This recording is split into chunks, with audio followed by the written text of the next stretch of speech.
मधुर आवाज़ चैनल में आपका स्वागत है। हमारी आज की कहानी है बुढ़ापे में माँ बाप बोझ क्यों लगने लगते हैं। अस्पताल के बिस्तर पर लेटी हुई जमुना देवी जी दाएं बाएं करवटें लेती जा रही थीं। दिन भर इतने लोगों के बीच रहते हुए भी वह अकेलापन महसूस करती थीं। उनसे बात करने वाला भी उनके पास कोई नहीं था। इस तरह समय काटना उन्हें बड़ा मुश्किल लगता था। कभी बेचैन होने लगती तो उठकर पास में रखी रामायण पढ़ने लगती, लेकिन वह भी आखिर कितनी देर पढ़ती। आधा घंटा रामायण पढ़कर वापस रख देती, फिर वापस बिस्तर पर लेट गई। लेटे लेटे एक ही ख्याल मन को सताता रहता कि बीमार व्यक्ति तो अस्पताल जाता है, उसकी मजबूरी होती है ऐसे माहौल में रहना, लेकिन प्रभु की कृपा से मुझे तो कोई बीमारी नहीं है। फिर भी देखो फूटी किस्मत कि अस्पताल में रहने पर मजबूर हूँ। चलिए आपको बताते हैं कि आखिर स्वस्थ होते हुए भी जमुना देवी जी अस्पताल में रहने को मजबूर क्यों थीं। दरअसल कुछ समय पहले तक जमुना देवी जी अपने पति के साथ गांव में ही रहा करती थीं, परंतु 6 महीने पहले ही उनके पति का देहांत हो गया था। पति के देहांत के बाद वो नितांत अकेली हो गई थीं, जिस कारण उनका बेटा उन्हें अपने साथ अपने घर ले आया। हालांकि उनकी बहू का उन्हें अपने साथ रखने को बिल्कुल भी दिल नहीं था, परंतु गांव वालों और रिश्तेदारों द्वारा दबाव पर उनके बेटे ने उन्हें अपने साथ शहर लाना पड़ा। जमुना देवी जी अब का बेटा कमल एक बहुत बड़ा डॉक्टर था, इसलिए बड़े बड़े लोगों में उसका उठना बैठना था। उसके ससुराल वाले भी ऊंचे घराने के थे, लेकिन जमुना जी ठहरी एक साधारण ग्रामीण महिला, जो इन सब दिखावों से बहुत दूर थी। जमुना देवी जी की एक आंख नकली थी, जिस कारण उनकी बहू और पोते को वह कुरूप लगती थी। एक दिन हुआ यूं कि जमुना जी का पोता उनके पास आया और कहने लगा, दादी आप यहाँ सोफे पर मत बैठो, अंदर अपने कमरे में जाओ, मेरे कुछ दोस्त घर पर आने वाले हैं। पोते ने बड़े रूखे स्वर में कहा तो जमुना जी बड़े प्यार से बोली, अरे बेटा मैं तो थोड़ी सी जगह पर बैठी हूँ, तेरे दोस्तों के बैठने के लिए यहाँ बहुत सी जगह है। नहीं, आप उनके सामने नहीं बैठेंगी, मेरे दोस्त मुझे चढ़ाते हैं, मेरी बेइज्जती मुझे महसूस होती है। उनका पोता चिल्लाने लगा तो अंदर से बहू ईशा की आवाज आई, क्या हुआ बेटा, क्यों गुस्से से चिल्ला रहे हो। मम्मी देखो ना, दादी हमेशा यहाँ सोफे पर बैठी रहती हैं, घर पर मेरे दोस्त आने वाले हैं, लेकिन दादी अपने कमरे में जाती ही नहीं। उसी समय गुस्से से तिलमिलाती हुई उनकी बहू ईशा बाहर निकली और बोली, माँ जी आप अपने कमरे में क्यों नहीं जाती, बिना मतलब हमारी बेइज्जती करवाती हो। जरा हमारे स्टैंडर्ड का भी ख्याल किया करो। बेचारी जमुना देवी जी चुप करके अपने कमरे के एक कोने में जाकर बैठ गईं। दरअसल उन्हें अपने कमरे में अकेलापन महसूस होता था। दीवारों को देखते देखते कब तक अपना समय काटती, इसलिए बाहर सोफे पर आकर बैठ जाती थीं। यह सोचकर कि ज्यादा कुछ नहीं तो कम से कम बच्चों के चेहरे तो देखने को मिल जाएंगे, लेकिन बहू और पोते को वह फूटी आंख नहीं सुहाती थी। उधर जमुना जी के बेटे कमल को अपनी पत्नी और बेटे का यह व्यवहार अच्छा तो नहीं लगता था, परंतु फिर भी अपनी माँ को अपमानित होते देख चुप रह जाता था, क्योंकि यदि वह कुछ कहता तो पत्नी और बेटा दोनों ही उसका विरोध करते थे। कुछ दिन बीते तो ईशा ने अपने पति कोमल से कहा, सुनो परसों पार्टी के लिए घर पर मेरी सहेलियां आ रही हैं। तुम तो जानते हो कि सब की सब कितनी हाई स्टैंडर्ड की हैं, लेकिन तुम्हारी माँ तो हमेशा यही सामने बैठी रहती है। कोई भी आता है तो शुरू हो जाती हैं अपनी गांव की भाषा में उनसे बतियाने। मुझे तो बड़ी शर्म महसूस होती है, अब मुझसे और बर्दाश्त नहीं होता। अपनी माँ से कहो जाए यहाँ से, वहीं वापस छोड़ आओ।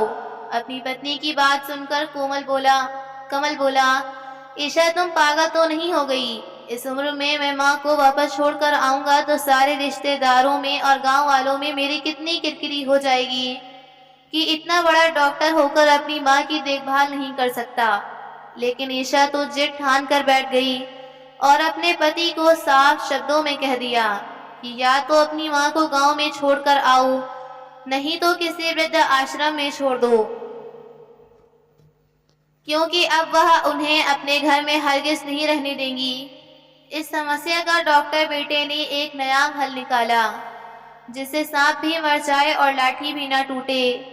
अगले ही दिन उसने अपनी माँ को सामान सहित अस्पताल में शिफ्ट करवा दिया और जमुना देवी जी अपने बेटे के अस्पताल में एक प्राइवेट वार्ड में पहुंच गई, या यूं कहूं कि पहुंचा दी गई, क्योंकि वो भी तो अपने बेटे बहू के लिए एक सामान की तरह ही थी, जिसके सुख दुख और इच्छाएं किसी के लिए मायने नहीं रखते थे। समय समय पर वार्ड बॉय आकर उन्हें खाना दे जाता था, तो उसी के साथ ही थोड़ी देर हाल चाल बांट लेती थी। मरीजों के लिए बना खाना उन्हें पसंद तो नहीं आता था, लेकिन फिर भी मन मारकर चुपचाप निगल लेती थी। कुछ दिन बीते तो डेंगू की बीमारी के कारण अस्पताल के सभी प्राइवेट वार्ड भरने लगे, लेकिन मरीज आते ही जा रहे थे। इसका भुगतान भी जमुना जी को करना पड़ा। 50,000 प्रतिदिन का प्राइवेट वार्ड में माँ की ममता पर भारी पड़ने लगा और डॉक्टर बेटे ने जमुना जी का बिस्तर जनरल वार्ड में लगवा दिया। जमुना जी इधर उधर जहां भी नजर दौड़ाती तो चारों ओर मरीज ही मरीज नजर आते। मरीजों के बीच रहकर अब तो वो खुद को भी बीमार महसूस करने लगी थी, लेकिन इतना ही काफी नहीं था। जब जनरल वार्ड भी भरने लगा तो जमुना जी अस्पताल के हॉल में बैठा दी गई। हॉल में बैठे हुए बेचारी बूढ़ी माँ मन ही मन उस दिन को कोस रही थी, जिस दिन वह अपना घर छोड़कर बेटे के साथ शहर आने को तैयार हो गई थी। बैठे बैठे वह पुराने दिनों की यादों में खो गई। जब से जमुना देवी अपने ससुराल में आई थी, उनके हिस्से केवल और केवल गरीबी ही आई थी। उनके पति खेतों में मजदूरी करते थे, जिससे कुछ खास कमाई नहीं होती थी, लेकिन हिम्मत ना हारते हुए जमुना देवी जी के पति के साथ लोगों के खेतों में काम किया। शादी के 1 साल बाद जब बेटा कमल पैदा हुआ तो बेटी दामाद की गरीबी को देखते हुए जमुना देवी के माता पिता ने उन्हें एक गाय उपहार में दी थी, ताकि माँ और बच्चे को दूध की कोई कमी ना हो। जमुना देवी जी कुछ दूध अपने बेटे के लिए रखकर बाकी का दूध आस पड़ोस में बेच देती थी, जिससे थोड़े पैसे मिल जाते। बेटा बड़ा होने के साथ खर्च बढ़ने लगा तो उन्होंने बिना किसी झिझक के लोगों के घरों में बर्तन साफ किए, झाड़ू पोछा किया। उसे अच्छा जीवन देने के लिए माँ बाप दोनों दिन रात एक कर दिए। उनका बेटा कमल पढ़ाई में शुरू से ही होशियार था, जिस कारण उसे स्कॉलरशिप भी मिलने लगी। अपनी होशियारी और माँ बाप की मेहनत के बलबूते उसने डॉक्टरी की पढ़ाई पूरी की। पुरानी यादों में खोई जमुना जी सोचने लगी कि इसी बेटे के खातिर मैंने जीवन भर मेहनत मजदूरी की। वह एक बार प्यार से माँ कहकर पुकारता तो हृदय में ममत्व और वात्सल्य का ज्वार उमड़ जाता था। संसार के सारे सुख उसकी झोली में डाल देना चाहती थी मैं, और आज जब वही बेटा डॉक्टर बन बैठा तो अपनी बूढ़ी माँ भी उसे बोझ लगने लगी है। धिक्कार है। जमुना जी की आत्मा चीख उठी। उनकी सहन शक्ति ने जवाब दे दिया। वह तुरंत उठ खड़ी हुई और अपने बेटे के पास जाकर स्पष्ट शब्दों में कह दिया कि अब वह यहाँ नहीं रह सकती।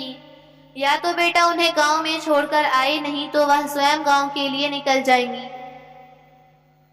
अपनी माँ के अस्पताल में रहने से परेशान तो कमल भी था, क्योंकि अस्पताल के स्टाफ के लोग भी दबी आवाज में इस बारे में तरह तरह की बातें किया करते थे। आज माँ ने स्वयं कह दिया तो कमल अपनी माँ को गांव छोड़ने के लिए राजी हो गया। अगले दिन रविवार था। कमल अपनी माँ को गांव छोड़ने की से सारी तैयारी करके उन्हें अपनी गाड़ी में बिठाकर गांव के लिए निकल गया। गांव में जमुना देवी और उनके डॉक्टर बेटे का खूब स्वागत हुआ। 6 महीने से बंद पड़े पुराने मकान की साफ सफाई का काम पड़ोसियों ने कर दिया था। सामने वाले घर से कौशल्या काकी ने उनके आने का समाचार जाना तो 2 गिलास चाय के साथ मट्ठी लेकर आ गईं। सब लोगों ने जमुना देवी के अचानक आने का कारण जानना चाहा, तो कमल ने आत्मीयता दर्शाते हुए कहा, वह क्या है ना कि माँ को आप सब गांव वालों को बहुत याद आ रही थी, इसलिए कुछ उदासी थी। 2-4 महीने गांव में रहेंगी तो हवा पानी बदल जाएगा, ये सोचकर माँ को यहाँ ले आया। ऐसा कहकर कमल ने असल बात छिपानी चाहिए, लेकिन कौशल्या काकी उसी समय सारा मामला समझ गई और बोली, बेटा, तेरी बेचारी माँ ने जिंदगी बहुत दुखों में काटी है, इसलिए अपनी माँ को भूल मत जाना, कभी इसका दिल न दुखाना। कैसी बातें करती हो काकी, माँ को कैसे भूल जाऊंगा? आखिर दुनिया में उनके अलावा मेरा है ही कौन? अपनी माँ की सेवा में मैं कोई कमी नहीं छोड़ूंगा।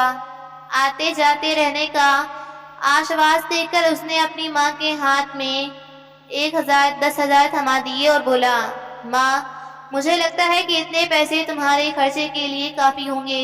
हर महीने जब मिलने आऊंगा तो खर्च के लिए पैसे भी दे जाऊंगा। ऐसा कहकर डॉक्टर बेटा अपने शहर वापस चला गया। गांव में बूढ़ी माँ जमुना देवी अकेली रह गई। पड़ोसियों से गृहस्थी की जरूरत का कुछ सामान मंगवाया, लेकिन महंगाई इतनी कि खींचतान कर भी सब्जी भाजी और दूध के लिए केवल 2,000 ही बच पाए। लेकिन फिर सोचने लगी कि जरूरी तो नहीं कि हर रोज दाल सब्जी ही बनाई जाए। नमक मिर्च की बनी रोटी चाय के साथ भी आसानी से खाई जा सकती है। कम से कम यहाँ रहते हुए इज्जत के साथ तो जीऊंगी, और फिर अगले महीने बेटा भी मिलने आ जाएगा और खर्च के पैसे भी दे जाएगा। अगले महीने की 1 तारीख होते ही उनका बेटे ने 5,000 का मनी ऑर्डर भेज दिया। जमुना जी, जो अपने बेटे का इंतजार कर रही थी, बेटे द्वारा भेजा गया मनी ऑर्डर देखते ही समझ गई कि अब उनका बेटा उनसे मिलने नहीं आने वाला, शायद अपने कामों में व्यस्त होगा। यह सोचकर उन्होंने अपने मन को समझा लिया। 3 महीने तक उनका बेटा मनी ऑर्डर से पैसे भेजते रहा और जमुना देवी जी को भी कोई समस्या नहीं हो रही थी। वह अपने घर का खर्च खींचतान कर चला लेती थी, लेकिन चौथे महीने बेटे ने मनी ऑर्डर भी नहीं भेजा। बेचारी जमुना जी मुश्किल से अपनी दाल रोटी का खर्चा निकाल पा रही थी। महीने के आखिर में तो यह हाल हो गया कि उनके हाथ में एक फूटी कौड़ी भी नहीं बची। जैसे तैसे आसपास के दुकानदारों से उधार लेकर वह अपना काम चला रही थी। दूध वाले का भी उधार काफी हो चुका था। आस पड़ोस की औरतें और जमुना जी की कुछ बूढ़ी सहेलियां भी कभी कभार उनके पास आकर बैठ जाती थीं। बड़े डॉक्टर की माँ की भली नुकसान के पीछे छिपा उनका दर्द सब जानते थे, परंतु जमुना जी कभी अपने चेहरे पर शिकन तक नहीं आने देती थी। आते जाते दूध वाला भी पूछता रहता, क्यों अम्मा, पैसे कब चुकता करोगी? जमुना जी झूठी हंसी हंसकर बोल देती, जल्दी ही मेरे पैसे आ जाएंगे, और फिर तू कौन सा भागा जा रहा है? यह समझ लेना कि अपनी दादी को दूध पिलाया था। लेकिन इन बातों से भी कब तक गुजारा चलता। आखिरकार उन्होंने दूध लेना बंद कर दिया। अब वह राशन लेने राशन वाले की दुकान पर भी नहीं जाती थी। घर में राशन के सारे डिब्बे खाली थे, खाने के लिए कुछ नहीं बचा था। आटे का डिब्बा खोलकर देखा तो थोड़ा सा आटा निकला, जिससे 2 रोटियां मुश्किल से बना पाई। जैसे ही 2 रोटियां नमक के साथ लेकर बैठी तो उसी समय दरवाजे से आवाज आई। कोई भूखा भिखारी लाचार स्वर में भीख मांगते हुए कहने लगा, अम्मा, भूखे को 1 रोटी दे दो, भगवान तेरे बच्चे की उम्र लंबी करेगा, उसे खूब तरक्की देगा। जमुना देवी, जो अभी रोटी का टुकड़ा तोड़ने ही लगी थी, उस भिखारी की यह बात सुनते ही अचानक रुक गईं और सोचने लगीं। कि एक रोटी के बदले बेटे की उम्र लंबी बहुत सस्ती है। उसने तुरंत उसमें से एक रोटी उठाकर मांगने वाले को दे दी और बाकी की एक बची रोटी जैसे ही बैठकर खाने लगी, तभी एक कुत्ता उनके सामने आकर बैठ गया और बड़ी आस से उनकी ओर देखने लगा। बची एक रोटी में से भी आधी रोटी जमुना जी ने उस कुत्ते के सामने डाल दी और स्वयं आधी रोटी पानी के साथ खाकर संतुष्टि प्राप्त करके बैठ गई। लेकिन अब घर में खाने को कुछ भी नहीं था। एक बार तो सोचा कि पास के दुकानदारों से उधार लेकर काम चला लूं, लेकिन अगले ही पल विचार आया कि दुकानदार एक दिन सामान उधार देंगे या 2 दिन देंगे, आखिर तो वैसे भी पैसे मांगेंगे ही। और फिर पिछला उधार भी कहाँ लौटाया था जमुना देवी ने। भूख की यातनाएं झेलते हुए बेचारी जमुना देवी खाली पेट अपनी चारपाई पर पड़ी थी।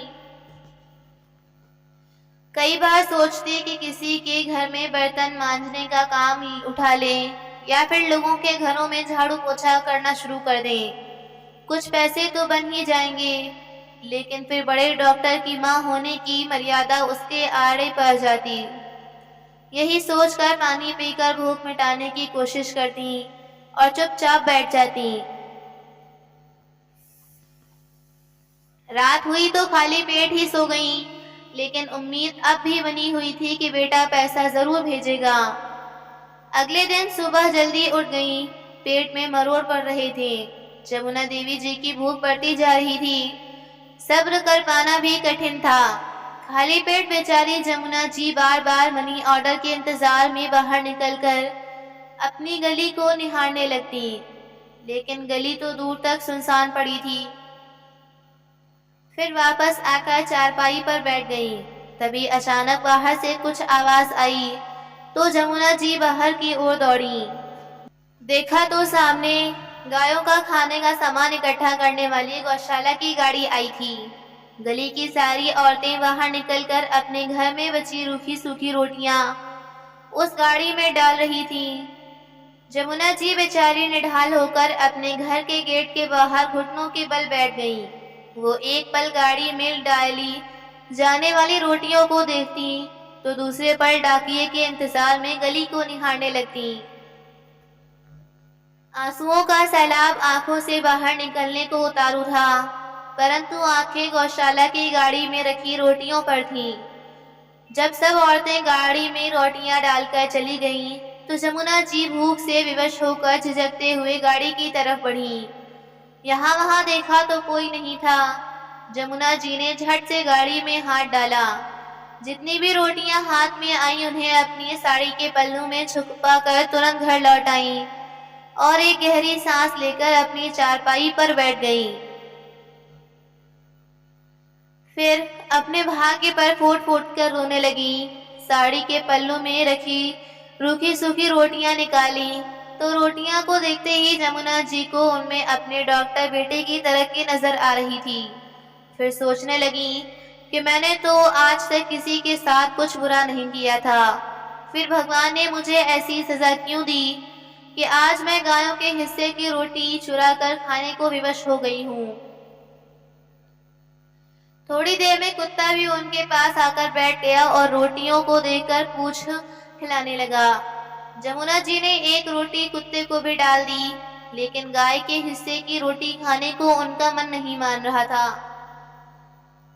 परंतु पेट की भूख जीने भी नहीं दे रही थी, इसलिए अपने आत्मसम्मान को दरकिनार करके वो बेचारी रूखी सूखी रोटियां जैसे तैसे चबाकर पानी के साथ निगल रही थीं। शाम के समय पड़ोसन आकर जमुना जी के पास बैठ गईं। उन्हें उदास देखकर पूछने लगी, क्यों रे जमुना, तेरा बेटा तो कहता था कि थोड़े दिनों में मिलने आएगा, लेकिन वह तो ऐसा गया कि तुझे देखने भर को भी नहीं आया। उसी समय जमुना जी के चेहरे पर घोर उदासी और निराशा के भाव छा गए। तभी पड़ोसन बोली, मैं समझती हूँ जमुना, जब औलाद ही ऐसी हो तो किसी को क्या जोर। कहने को तो तेरा बेटा डॉक्टर है, लेकिन तुझे 2 वक्त की रोटी भी नहीं खिला सकता, तो कैसी औलाद किस काम की है।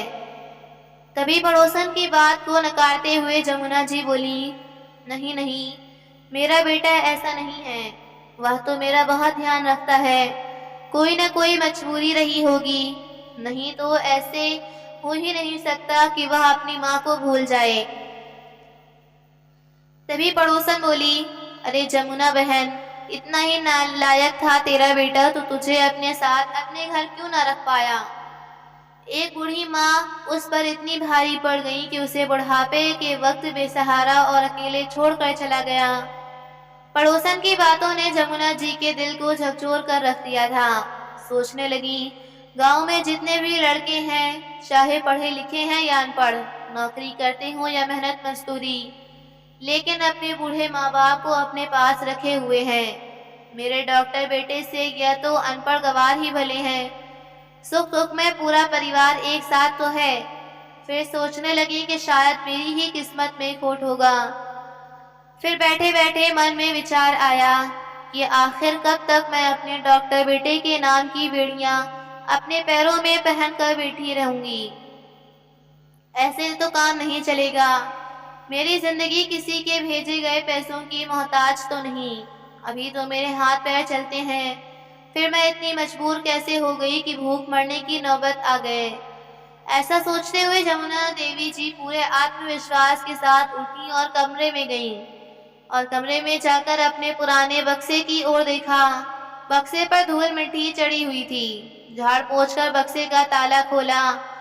बक्से में सबसे ऊपर सुनहरे गोटे से चमकती हुई एक खूबसूरत सी लाल साड़ी नजर आई, जिसे पहनकर कभी जमुना जी अपने इस घर में प्रवेश किया था। उस साड़ी को चूमते हुए जमुना जी की आंखों से आंसू निकल आए, और फिर कुछ सोचते हुए बक्से में से सारा सामान एक एक करके बाहर निकालने लगी। तभी बक्से के अंदर एक कोने में रखी लाल रंग की छोटी सी पोटली उनके हाथ लगी। उसे देखते ही उनकी आंखों में चमक आ गई।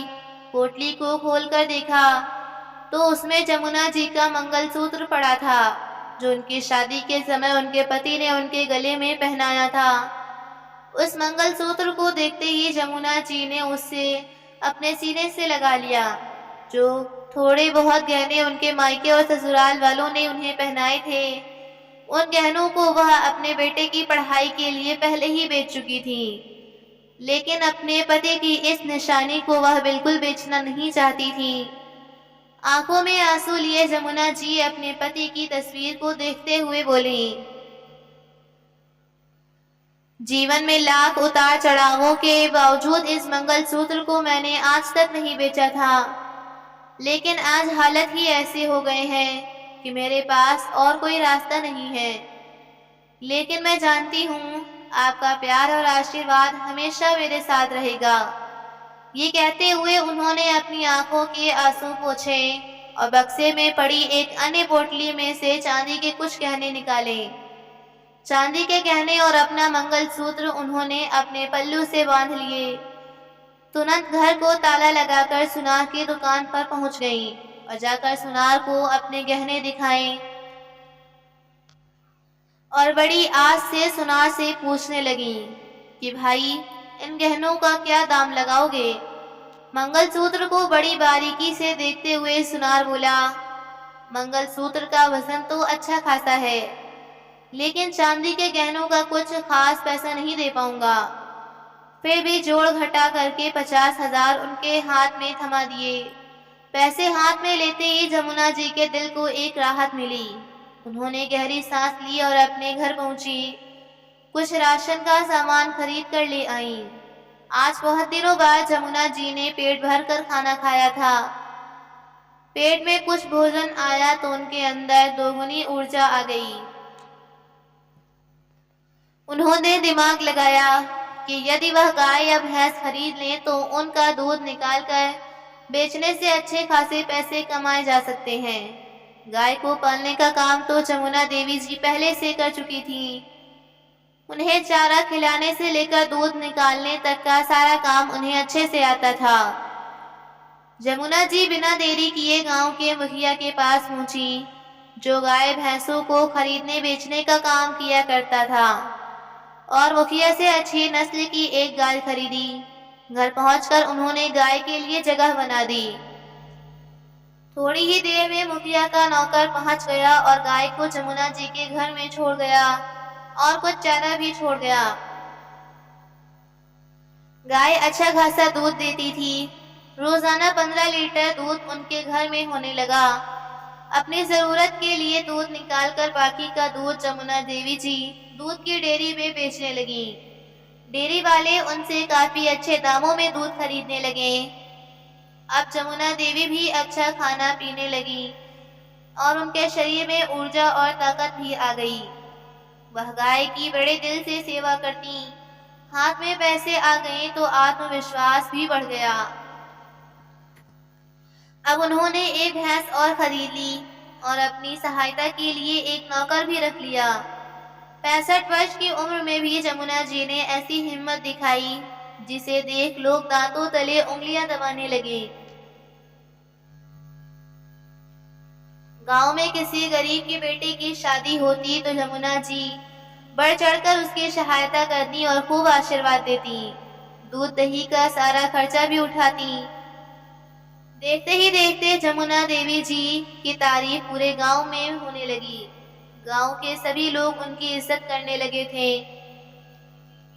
उधर शहर में उनका बेटा कमल तो जैसे अपनी माँ को भुला ही बैठा था। एक दिन दीनानाथ जी, कमल के ताऊ जी, जो अमेरिका में रहते थे, भारत आए तो कमल के घर पहुंच गए। कमल और उसकी पत्नी ने उनका खूब स्वागत किया। बेटा कमल, तुम्हारी माँ कहीं नजर नहीं आ रही, कहाँ है जमुना? दीनानाथ जी ने पूछा तो ईशा सकपकाते हुए बोली, जी वह बात यह है कि उनके यहाँ दिल नहीं लग रहा था, इसलिए वह अपने गांव वापस चली गईं। दीनानाथ जी ने देखा कि कमल और उसकी पत्नी ईशा दोनों की नजरें नीचे झुकी हुई थी। दीनानाथ जी की अनुभवी आंखों को सारा माजरा समझते देर न लगी और बोले, ठीक है, कल हम जमुना से मिलने के लिए गांव चलेंगे। अगले दिन जब सब लोग गांव में पहुंचकर जैसे ही घर के अंदर जाने लगे तो पीछे से कौशल्या काकी की आवाज आई, अरे कमल बेटा, तू आज आया है। अपनी माँ को गांव में छोड़कर ऐसा कौन सा विदेश चला गया था जो दोबारा देखने तक नहीं आया? इतना बात सुनते ही दीनानाथ जी ने कमल की ओर गहरी नजरों से देखा और सब लोग घर के अंदर चले गए। लेकिन घर में जो कुछ उन्होंने देखा वह उनकी कल्पना से परे था। सामने ही एक गाय और एक भैंस बंधी हुई थी और एक लड़का चुस्ती से दौड़ता हुआ गाय और भैंस की सेवा कर रहा था। इससे पहले कि कमल उस लड़के से कुछ पूछता, जमुना जी गाय का दूध निकालने के लिए बाल्टी लिए बाहर आईं। तभी कमल अपनी माँ के पैरों में गिर गया और जोर जोर से रोने लगा। तो दीनानाथ जी बोले, वाह बेटा, तूने तो अपने माँ बाप का नाम रोशन कर दिया। तेरे होते हुए तेरी माँ को यह दिन भी देखने पड़ेंगे, यह तो मैंने सोचा भी नहीं था। तभी जमुना जी बोली, नहीं भाई साहब, कमल का कोई कसूर नहीं है। तो दीनानाथ जी ने कहा, मैं सब जानता हूँ जमुना। फिर ईशा की ओर देखते हुए बोले, क्यों बहू, तुम अपनी सास की कुरूपता पसंद नहीं है ना, जिस कारण तुम्हें किसी को उनसे मिलाने में शर्म आती है? दीनानाथ जी की ये बात सुनकर ईशा निशब्द रह गई। फिर कमल को देखते हुए दीनानाथ जी बोले, आज मैं तुम्हें एक राज की बात बताता हूँ। यह बात सुनते ही जमुना जी उन्हें कुछ ना बताने का इशारा करने लगी। तो दीनानाथ जी ने कहा, नहीं जमुना, यह बताना जरूरी है। कमल, जब तुम छोटे थे तो तुम्हारी माँ तुम्हारा स्वेटर बनाने के लिए सिलाइयाँ बुन रही थी। तुमने बचपने में अपनी माँ के हाथ से एक सिलाई छीनकर उसकी आंख में दे मारी और तुम्हारी माँ की यह हालत हो गई है।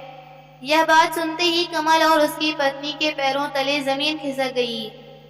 पश्चाताप से भरे कमल अपनी माँ के पैरों से लिपट गया और जोर जोर से रोते हुए बोलने लगा, मुझे माफ कर दो माँ। जमुना देवी ने अपने बेटे को पुचकारते हुए उठाया और उसे अपने सीने से लगा लिया। उनके बहू और पोते ने भी उनके पैरों में गिरकर उनसे माफी मांगी और कहा कि आज से आप हमारे साथ रहेंगी। आपको यह सब काम करने की कोई ज़रूरत नहीं है। जमुना जी के ममता भरे हृदय ने सबको माफ तो कर दिया, लेकिन अपने बेटे बहू के साथ जाने से साफ मना कर दिया। कमल ने भरे गले से बार बार माँ को अपने साथ चलने की प्रार्थना की, लेकिन जमुना जी बोली, नहीं बेटा, अब तुम्हारे साथ शहर वापस जाने का तो सवाल ही पैदा नहीं होता। मालिक की दया से अब मैं आत्मनिर्भर हूँ और अपनी इस जिंदगी में बहुत खुश हूँ।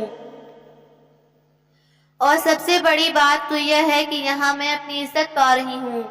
माँ से मिलकर जब बेटा बहू अपने घर वापस जाने लगे तो बेटे ने अपनी माँ को कुछ पैसे देने चाहे। जैसे ही उसने पैसे अपनी माँ की ओर बढ़ाए तो जमुना जी को उनमें वही रूखी सूखी रोटियां नजर आने लगी, जिन्हें खाकर उन्होंने अपनी लाचारी के दिन काटे थे। और उनका हृदय अंदर तक कांप उठा। फिर भले गले से बोली, मुझे इन पैसों की कोई जरूरत नहीं है बेटा, अपने पास रखो, तुम्हारे काम आएंगे।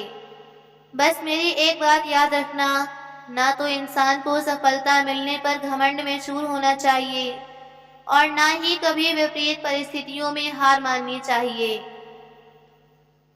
तो दोस्तों, आपको ये कहानी कैसी लगी, लाइक कमेंट करना बिल्कुल ना भूलिएगा।